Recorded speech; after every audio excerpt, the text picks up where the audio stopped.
चल दोस्तों, आज की इस वीडियो में हम लोग लवण के बारे में जानेंगे। अभी तक एसिड जो बेस और साल्ट का जो चैप्टर है, मतलब अम्ल, लवण और क्षार का जो चैप्टर है, इस पर दो वीडियो में ऑलरेडी बना चुका हूं। एक तो मैं वीडियो पहले बनाया था एसिड और बेस के बारे में, संपूर्ण जानकारी के बारे में। उसके बाद दूसरा पीएच स्केल के बारे में, और तीसरा वीडियो में बना रहा हूँ आपका साल्ट। इसके बाद अम्ल, क्षार और लवण का चैप्टर आपका पूरी तरह से क्लियर हो जाएगा। ठीक है, अब देखो, तो सबसे पहले हम लोग इसमें जानते हैं लवण क्या होता है। लवण को इंग्लिश में साल्ट कहते हैं। अब देखो साल्ट क्या होता है, तो ये कैसे बनता है, तो आप पहले भी पढ़ चुके हैं कि जब अम्ल का भस्म से विक्रिया कराएंगे, मतलब जब अम्ल का क्षार से विक्रिया कराएंगे तो क्या बनता है, लवण और जल बनने का काम करता है। तो लवण बनाने का तरीका, अम्ल और भस्म का विक्रिया करा दीजिए। यहाँ पर देखिए, अम्ल और भस्म आपस में रिएक्शन करके क्या बनाते हैं, लवण और जल बनाते हैं। तो इस तरह से लवण आप बना सकते हैं। अब देखो, लवण सामान्यतः कितने प्रकार के होते हैं, 3 प्रकार के। लवण कितने प्रकार के होते हैं, 3 प्रकार के। एक होता है सामान्य लवण, दूसरा होता है अम्लीय लवण और तीसरा होता है भास्मिक लवण। अब सामान्य लवण की बात क्या करते हैं, मतलब सामान्य लवण में क्या होता है कि ऐसा लवण जिसमें हाइड्रोजन आयन, चाहे हाइड्रोजन आयन चाहे हाइड्रोक्सिल आयन, हाइड्रोक्सिल आयन इसको कहेंगे। हाइड्रोजन आयन का मतलब H+ हो गया, OH- का मतलब क्या होगा, हाइड्रोक्सिल आयन।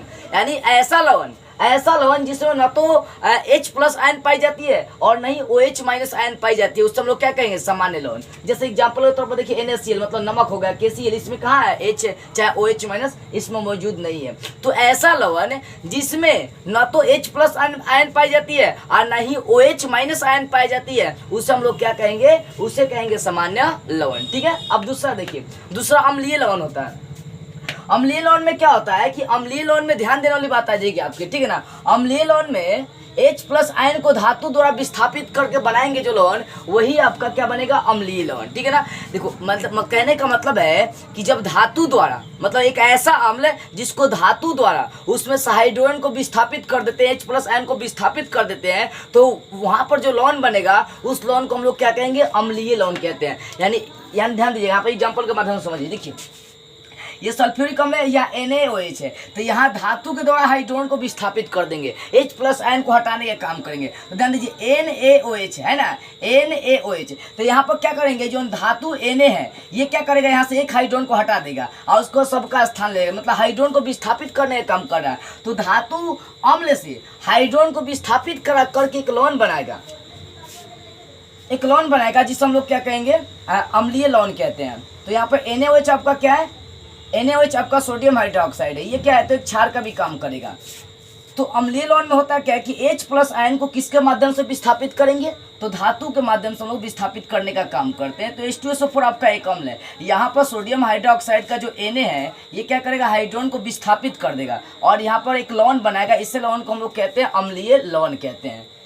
बेस साल्ट कहेंगे, एसिड साल्ट इसको कहेंगे। ठीक है, तो यहाँ पर अम्लीय लवण किसे कहेंगे, एक ऐसा लवण जिसमें हाइड्रोजन आयन को धातु के द्वारा विस्थापित करी जाती है। जैसे सल्फ्यूरिक अम्ल है, इसमें सोडियम हाइड्रोक्साइड का जो धातु है सोडियम, या एक हाइड्रोजन को हटा देता है। देखिए, एक हाइड्रोजन को हटा दिया तो NaHSO4 हो गया, सोडियम हाइड्रोजन सल्फेट इसको बोलेंगे, या सोडियम बाइसल्फेट कहते हैं। और एक हाइड्रोजन हटाएगा तो यहाँ से हाइड्रोजन जुड़ जाएगा आपका, तो यहाँ पर बना देगा जल।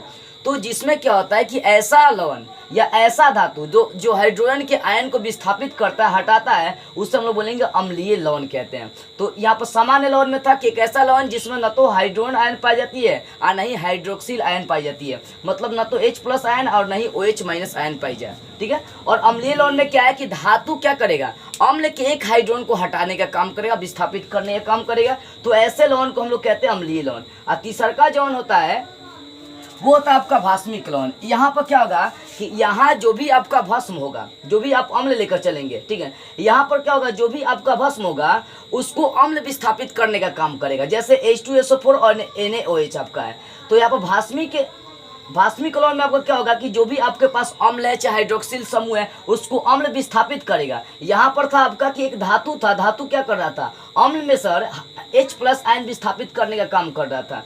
लेकिन यहाँ पर क्या होता है कि जो भी आपका यहाँ पर मान लो कि एक नाइट्रिक अम्ल है, ये नाइट्रिक अम्ल है, ये अम्ल क्या करेगा कि जो भी भास्मिक यहाँ पर अम्ल होता है, चाहे जो भी भास्मिक पदार्थ हैं, उसमें से हाइड्रोक्सिल समूह जो OH होता है उसको विस्थापित करेगा। जैसे यहाँ पर देखिए, यहाँ पर HNO3 है, यहाँ पर NO3 क्या करेगा कि यहाँ पर OH को एक विस्थापित कर देगा, एक OH को हटा दिया तो एक OH बनेगा तो PbOH हो गया। यहाँ पे NO3 इससे रिएक्शन करेगा तो लेड नाइट्रेट बन जाता है, PbOH NO3 इसको कहते हैं। तो भास्मिक लवण का मतलब क्या हो गया कि एक ऐसा लवण जिसमें अम्ल OH माइनस को विस्थापित करती है, हाइड्रोक्सिल आयन को विस्थापित करती है, उससे हम लोग कहेंगे भास्मिक लवण।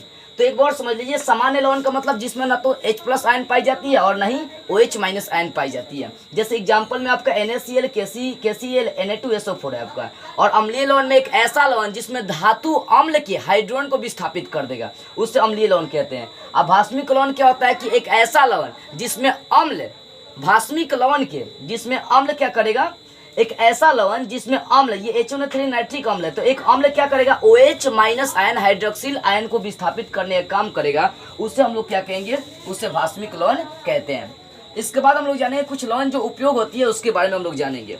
अब कुछ उपयोगी लवण के बारे में हम लोग चर्चा करते हैं। अभी तक आप ये तो जान गए कि लवण किसे कहते हैं और लवण कितने प्रकार के होते हैं। देखो, लवण का मतलब क्या होगा, अम्ल और भस्म को मिलाएंगे बुआ ना तो लवण बन जाता है। लवण 3 तरह का, सामान्य लवण, अम्लीय लवण, भास्मिक लवण। सामान्य लवण में H+ और OH माइनस आयन नहीं पाई जाएगी। अम्लीय लवण में एक धातु हाइड्रोजन आयन को विस्थापित कर देता है, तो ऐसे लवण को हम लोग क्या कहते हैं, अम्लीय लवण। और भास्मिक लवण में क्या होता है, एक ऐसा लवण जिसमें अम्ल क्या करेगा, OH माइनस आयन को विस्थापित करेगा। जैसे HNO3 अम्ल है, ये क्या करेगा, यहाँ से OH को हटाने का काम करेगा एगो को, जिसके कारण से यहाँ पर जो लवण बनेगा उस ऐसे लवण को हम लोग क्या कहेंगे, भास्मिक लवण कहते हैं। अब देखो कुछ उपयोगी लवण जान लेते हैं। जैसे उपयोगी लवण में जो हम लोग उपयोग करते हैं, जैसे सोडियम क्लोराइड का सूत्र क्या होता है, NaCl। सोडियम क्लोराइड का क्या होता है सूत्र, NaCl। ये कैसा बनता है, ये कैसे बनेगा, तो सोडियम हाइड्रोक्साइड को हाइड्रोक्लोरिक अम्ल से HCl से अभिक्रिया करा देंगे तो आपका नमक बन जाता है NaCl। या हम लोग के देश में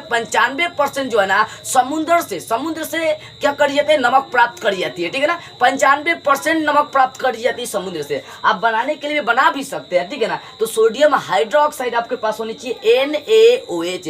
इसकी अभिक्रिया हाइड्रोक्लोरिक अम्ल से करा दी जाती है तो आपका NaCl नमक बनता है और क्या बनता है, जल बनता है, ठीक है ना। तो इस तरह से आप जल नमक क्या कर सकते हैं, बना सकते हैं। लेकिन बात याद रखिएगा ये कि 95% नमक आपका कहाँ से प्राप्त होता है, समुद्र से। समुद्र का जो लवण होता है उसका वाष्पन करके नमक प्राप्त करी जाती है। ओके, अब यहाँ पर देखिए नमक कितने प्रकार के होते हैं बुआ। नमक 2 तरह का हम लोग यूज करते हैं। पहला नमक क्या होता है, सेंगा और काला नमक। दोनों एक ही होते हैं, थोड़ा सा अंतर पड़ता है। ये सेंगा और काला नमक क्या होता है, जमीन से खोद कर निकाली जाती है। जब निकाली जाती है तो इसमें लाल लाल कण होता है, ठीक है ना। लाल लाल कण होता है, वो अशुद्धि के रूप में होता है, उसको निकाल दी जाती है, ठीक है। जिसके कारण से सेंगा और काला नमक का थोड़ा सा रंगवा कैसा लाल टाइप का होता है, देखिएगा, ठीक है ना।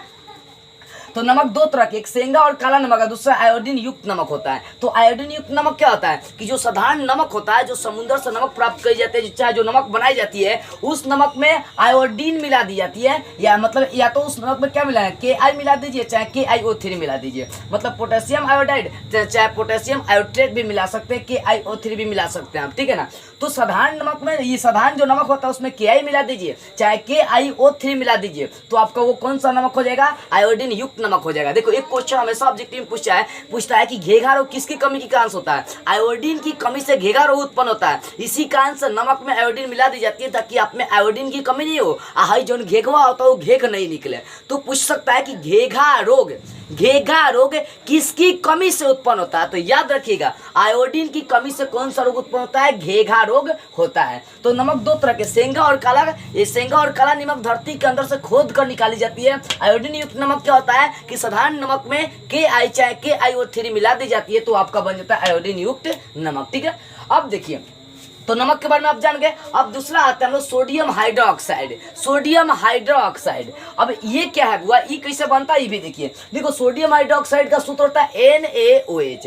ये क्या होता है कि नमक में जब जल का प्रवाह कर देंगे तो आपका बन जाएगा NaOH। देख सकते हैं ना, नमक में जल का प्रवाह हो रही है तो क्या बन रहा है, NaOH, सोडियम हाइड्रोक्साइड बन जा रही है। अब देखो सोडियम हाइड्रोक्साइड का उपयोग कहाँ कर जाती है, साबुन बनाने में उपयोग करी जाती है, कागज बनाने में उपयोग करी जाती है। देखो सोडियम हाइड्रोक्साइड क्या होता है, इसका उपयोग कहाँ करेंगे, जैसे देखिए कागज किसका बनता है, लकड़ी का जो छिलका होता है उसी का बनता है। तो उसको प्लेन करने के लिए मतलब वहां पे यूज कर जाती है सोडियम हाइड्रोक्साइड, ठीक है ना। जितना भी कागज बनता है, कागज का तो पेड़ नहीं है जी, तो जितना भी पेड़ बनता है जो पलैया उलैया आता है ना, उसका छील के रगड़ के जो पत्थर का निकलता है बुकनिया भूसा टाइप का, उसी सब का बनाई जाती है, सब कागज उगज बनाई जाती है। तो उसी में यूज करी जाती है किसका, तो यूज करी जाती है NaOH का प्रयोग करी जाती है। तो सोडियम हाइड्रोक्साइड का मतलब NaOH का उपयोग कहाँ करी जा सकती है, 2 उपयोग, साबुन और अपमार्जक बनाने में कर जाती है, दूसरा का कागज बनाने में कर जाती है। ठीक है ना। अब देखो तीसरा का हम लोग जानते हैं कुछ उपयोगी लौन जाने हैं लौन के बारे में, जैसे विरंजक चूर्ण। विरंजक चूर्ण को ब्लीचिंग पाउडर के भी नाम से जानते हैं।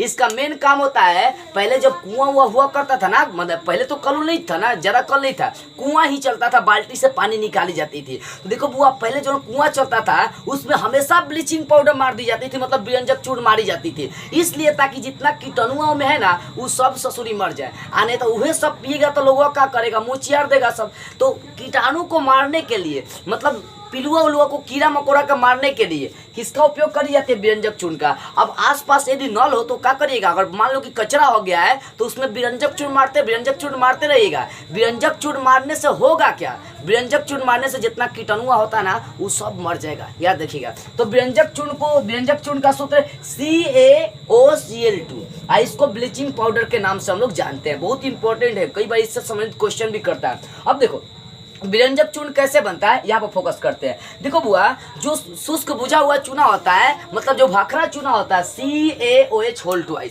ये भाखड़ा चूना आपका। इस भाखड़ा चूना में क्या करेंगे, क्लोरीन गैस 40 डिग्री सेल्सियस के टेम्परेचर पर प्रवाहित करेंगे तो मेरा क्या बनता है, विरंजक चूर्ण बन जाती है। तो जो भाखड़ा चूना है, मतलब जो शुष्क बुझा हुआ चूना होता है CaOH2, इसमें क्लोरीन गैस प्रवाहित करके उसको 40 डिग्री टेम्परेचर पर गर्म कर देंगे तो मेरा बन जाएगा CaOCl2, ये विरंजक चूर्ण बन जाएगा, साथ में वहां से जल निकलता है। अब देखो विरंजक चूर्ण का उपयोग कहाँ करता है, अभी बताए थे कीटाणु को मारने के लिए। तो पहला उपयोग होगा कीटाणु नाशक के रूप में, और दूसरा कागज और कपड़ों के व्यंजन के रूप में, मतलब दाग उग लग जाता है ना तो उसको छुड़ाने के लिए इसी का उपयोग करते हैं विरंजक चूर्ण का। और तीसरा का क्लोरीन एवं क्लोरोफॉर्म बनाने में भी विरंजक चूर्ण का ही उपयोग होती है। ठीक है ना। तो याद देखिएगा Cl और क्लोरोफॉर्म बनाने में, क्लोरीन और क्लोरोफॉर्म बनाने में किसका उपयोग करी जाती है, विरंजक चूर्ण का। तो तीन उपयोग, कीटाणु को मारने के लिए, कपड़ों और कागजों के व्यंजन में, और क्लोरीन और क्लोरोफॉर्म बनाने में विरंजक चूर्ण का उपयोग करी जाती है। अब आगे देखते हैं, चौथा उपयोगी लवण देखते हैं, बेकिंग सोडा। बेकिंग सोडा को हम लोग खाने वाला सोडा कहते हैं। क्या कहते हैं, खाने वाला सोडा। देखते हैं जो खाने वाला सोडा, खाना देखो बहुत जल्दी बनाना होता है ना, तो इसी सोडा का यूज कर दिया, खाना बहुत जल्दी बन जाता है, फूल जाता है सब अपने अपने। देख रहे होता नहीं, कौन लड़का लड़की हो तो उसका तनी मनी कोरी प्रशंसा ना कर दीजिए, फूल के चना हो जाता है सब एकदम, कहना दीजिए बाप रे बाप बहुत सुंदर है, देखो ना एकदम, कहेगी सब बाप बड़ी एकदम सुंदर है, फूल के चना हो जाता है। तो यही है कि खाने वाला सोडा खाना को जल्दी बनाने में प्रयोग करी जाती है, फुलाने वलाने में काम करी जाती है। तो यहाँ पर जान लीजिए, बेकिंग सोडा का सूत्र होता है NaHCO3। क्या होता है, NaHCO3 होता है। इसको सोडियम हाइड्रोजन कार्बोनेट या सोडियम बाइकार्बोनेट कही जाती है। बेकिंग सोडा का रासायनिक सूत्र होता है NaHCO3, इसको हम लोग सोडियम बाइकार्बोनेट से सोडियम हाइड्रोजन कार्बोनेट भी कह सकते हैं। इसको खाना बनाने का सोडा कहा जाता है। अब देखिए ये बनता कैसे हुआ, तो नमक के जलीय विलयन में कार्बन डाइऑक्साइड गैस प्रवाहित करते हुए अमोनिया मिला दीजिए, आपका बन जाएगा NaHCO3, मतलब सोडियम हाइड्रोजन कार्बोनेट बन जाएगा। और साथ में अमोनियम क्लोराइड भी बनता है, जिसको नौसादर कहते हैं। नौसादर का सूत्र NH4Cl होता है। क्या होता है, NH4Cl। क्या होता है, NH4Cl। तो यहाँ पर जो NH4Cl इसको नौसादर कहेंगे, अमोनियम क्लोराइड, और ये सोडियम हाइड्रोजन कार्बोनेट बन जाता है। कैसे, तो नमक के जलीय विलयन में, मतलब नमक में जल मिलाकर उसमें कार्बन डाइऑक्साइड गैस प्रवाहित करना, साथ में अमोनियम मिला देना है।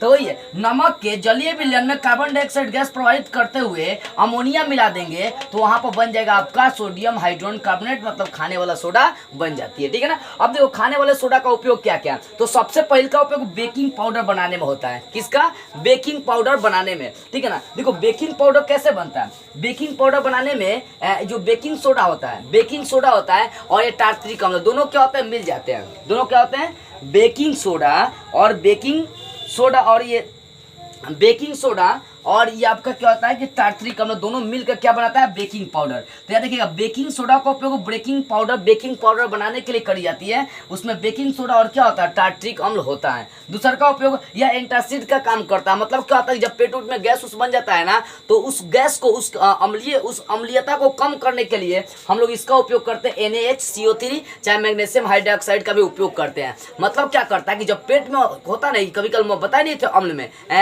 pH स्केल जब पढ़ा रहे थे थे उसका महत्व, उसमें बताए थे कि कभी कल मौका मिलता है तो दाब के खा लेते हम लोग, एकदम मिल गया तो लूट लेंगे पूरा।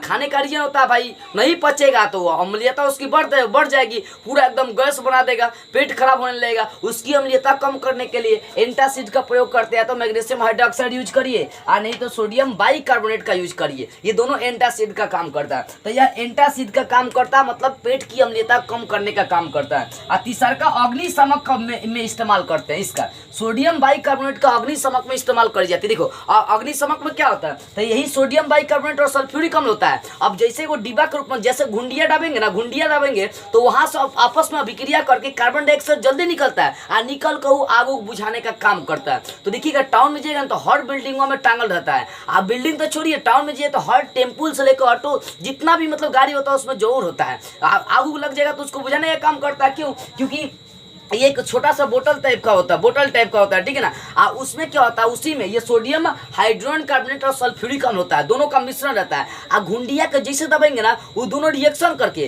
कार्बन डाइऑक्साइड बाहर निकलेगा। कार्बन डाइऑक्साइड क्या करता है, आग के ऊपर परत बना लेगा, बाहर से ससुरी के ऑक्सीजन मिलबे नहीं करेगा, बुझ जाएगा आग। तो यहाँ पर अग्निशमक में इस्तेमाल करी जाती है किसका, तो इसका यूज करी जाती है बेकिंग सोडा का, खाने वाले सोडा का उपयोग करी जाती है। तो अभी तक हम लोग 4 महत्वपूर्ण लवण, नमक जान लिए, सोडियम हाइड्रोक्साइड जान लिए, व्यंजक चूर्ण जान लिए, बेकिंग सोडा जान लिए।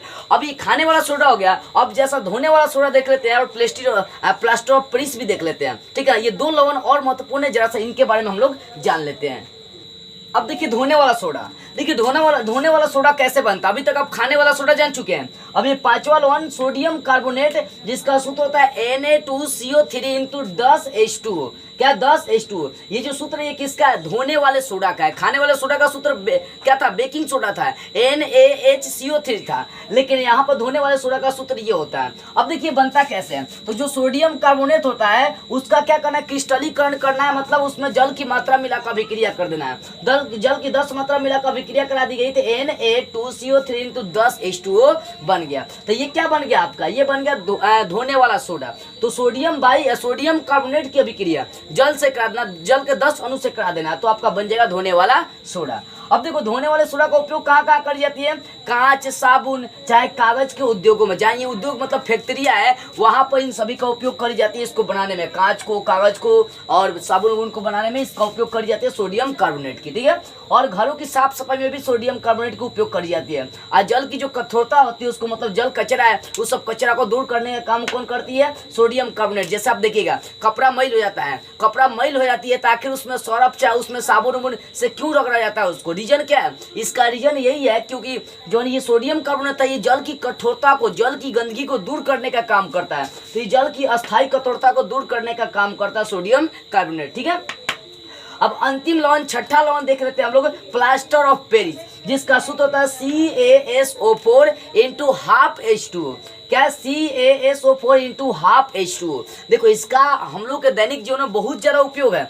जैसे देखिए हाथ उठ टूटता है तो इसको पट्टी के रूप में, हड्डियों को एक जगह सही करने के रूप में, मूर्ति बनाने के लिए डॉक्टर सब इसका उपयोग करता है। खिलौने सजाने में इस सब का उपयोग करी जाती है। दीवार जो चिकना होता है उसमें इसी का उपयोग करी जाती है, प्लास्टर ऑफ पेरिस का, ठीक है। तो देखो प्लास्टर ऑफ पेरिस बनता कैसे है, जिप्सम को 120 डिग्री सेल्सियस पर गर्म कर देंगे, आपका प्लास्टर ऑफ पेरिस बन जाएगा। वही याद है, देखो जिप्सम यहाँ पर है CaSO4 × 2H2O। जिप्सम का सूत्र था CaSO4 × 2H2O। तो जब जिप्सम को 120 डिग्री सेल्सियस पर गर्म कर देंगे तो आपका प्लास्टर ऑफ पेरिस बन जाता है CaSO4 × 12H2O। ये क्या बन गया, प्लास्टर ऑफ पेरिस बन गया। तो जिप्सम को 120 डिग्री सेल्सियस पर गर्म करने पर क्या बनता है, प्लास्टर ऑफ पेरिस बन जाता है। अब प्लास्टर ऑफ पेरिस का उपयोग कहाँ करेंगे, देखिए टूटी हुई हड्डी उड्डी को जोड़ने में। आदमी का जब हड्डी टूट जाता है ना, ज्यादा कूद फान करिएगा तो क्या होगा, हड्डी गुड्डी तो टूटबे करेगा। ज्यादा कूद फान करिएगा तो क्या होगा, नाक तो टूटबे करेगा, हड्डी उड्डी टूटबे करेगा। हड्डी उड्डी टूटेगा तो उसके मरम्मत के लिए इसी का प्लास्टर ऑफ पेरिस का लगाया जाता है। देखते हैं जब कोनो का हाथ चाहे पैर टूट जाता है तो उज्जर पट्टी दिया जाता है, गर्दन में वो उज्जर पट्टी लटका दिया जाता है, घूमने चलत रहा चलत रहेगा, देखे ना, ऐसा देखते हैं ना। तो ये जो पटिया होता है कौन होता है, प्लास्टर ऑफ पेरिस होता है, क्या होता है, प्लास्टर ऑफ पेरिस होता है। समझ में आ रही है बुआ? तो प्लास्टर ऑफ पेरिस का टूटी फूटी हड्डियों को सही जगह लाने के लिए डॉक्टर पट्टी के रूप में उपयोग करता है, किसका, प्लास्टर ऑफ पेरिस का। उसके बाद है खिलौना और सजावट का सामान बनाने में, जो खिलौना बनता है, चाहे जो सजावट का सामान बनता है उसको बनाने में किसका उपयोग करी जाती है, प्लास्टर ऑफ पेरिस का ही उपयोग करी जाती है। ठीक है, अब देखो उसका दीवार का जो सतह होता है एकदम चिकना बनाने में किसका उपयोग करी जाती है, प्लास्टर ऑफ पेरिस का ही। और मूर्ति उर्ति बनाने में किसका, प्लास्टर ऑफ पेरिस का ही उपयोग करी जाती है। तो प्लास्टर ऑफ पेरिस का हम लोग के दैनिक जीवन में बहुत ज्यादा उपयोग है, जानना जरूरी था। अब एक चीज अंतिम में हम लोग जान लेते हैं, क्रिस्टल के जल किसे कहते हैं। देखो बुआ, एक ऐसा लवण एक ऐसा लवण जिसमें अणुओं की संख्या को, मतलब लवण में जल के अणुओं की संख्या को हम लोग क्रिस्टल का जल चाहे रवा का जल कहते हैं। क्या कहते हैं, क्रिस्टल का जल चाहे रवाकरण के जल कहते हैं। ठीक है ना, क्वेश्चन कर भी सकता है। जैसे मान लो कि यहाँ पर दे दिया आपके पास सूत्र, ये सूत्र CuSO4 × 5H2O किसका सूत्र है, तुतिया का। किसका है, तुतिया का। चुतिया मत सुनिएगा, सुनने में बड़ा दिक्कत करते हैं आप लोग। देखो तुतिया क्या है, लिख दिया तुतिया, तू किया नहीं, तूतिया। क्या बोलेंगे, तूतिया, तू किया नहीं, तूतिया, और चुतिया भी नहीं, तूतिया। देखो तुतिया का सूत्र होता है CuSO4 × 5H2O। क्या होता है, 5H2O। हम लोग मेन पॉइंट पे आते हैं, क्रिस्टल के जल किसे कहते हैं, मतलब एक ऐसा मतलब जो भी हमारे पास लवण है उसमें जल के निश्चित अणुओं की संख्या को, मतलब जो भी आपके पास अणु है उसमें जल के निश्चित संख्या को, मतलब जल जो H2 है, H2O का होगा 5 गो। इसका मतलब यहाँ पर क्रिस्टल के जल की संख्या कितनी हुई है, 5 गो। मतलब क्रिस्टल में जो भी आपके पास क्रिस्टल्स है, जो भी आपके पास अणु है उसमें जल की निश्चित संख्या को क्रिस्टल के जल या रवाकरण के जल कहते हैं। क्या कहते हैं, रवाकरण के जल कहते हैं। तो क्रिस्टल का जल समझ गए, किसी भी अणु के लवण में, चाहे किसी भी लवण के अणु में जल की निश्चित संख्या को क्रिस्टल के जल या रवाकरण के जल कहते हैं। जैसे ये आपका एक क्या हो गया, लवण हो गया। ठीक है ना, अब इस लवण में जल की जो निश्चित संख्या है, जल की कौन संख्या, 5 गो। इसका मतलब क्रिस्टल का जल कितना हो जाएगा, 5 गो हो जाएगा। समझ में आ रही है? तो जल के निश्चित संख्या को ही हम लोग क्या कहते हैं, क्रिस्टल के जल। आई होप आपको ये वीडियो बेटर से समझ में आ गई होगी। हम लोग का कंप्लीट होता हुआ अम्ल, क्षार और लवण, पहले का जो इस वीडियो का पार्ट बना था उसमें अम्ल और भस्म की संपूर्ण जानकारी दी गई थी, दूसरका में pH स्केल की जानकारी दी गई है, और तीसरका में लवण की संपूर्ण जानकारी आपको दी गई है। आई होप ये अम्ल, लवण और क्षार की तीनों वीडियो आपको बेटर से समझ में आई होगी और पसंद भी हुई होगी। तो इस वीडियो को लाइक करें और ज्यादा से ज्यादा शेयर करें और मेरे चैनल को सब्सक्राइब करें। तो बस आज के इस वीडियो में इतना ही। अगले वीडियो में हम लोग एक नई टॉपिक को स्टार्ट करते हुए फिर मिलेंगे।